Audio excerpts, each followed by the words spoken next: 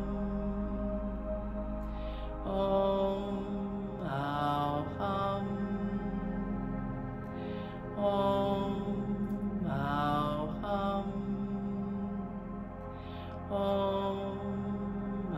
Ao Hum.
Om Ao Hum.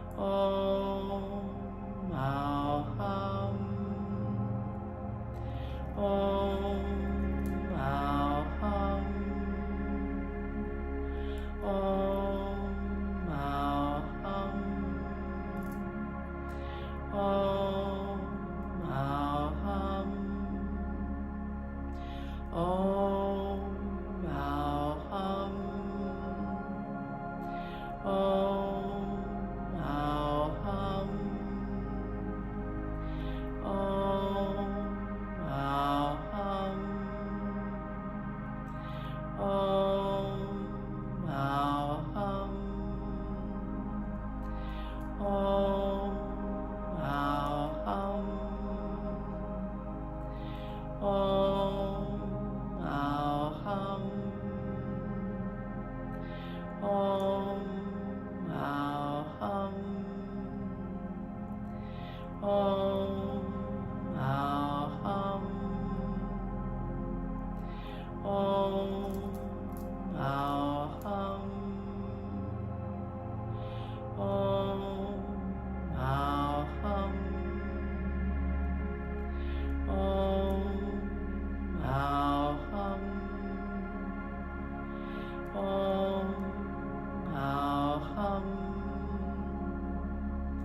And as we bring this practice to a close,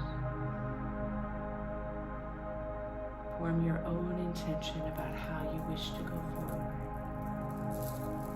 noticing the effects of the reflection and meditation.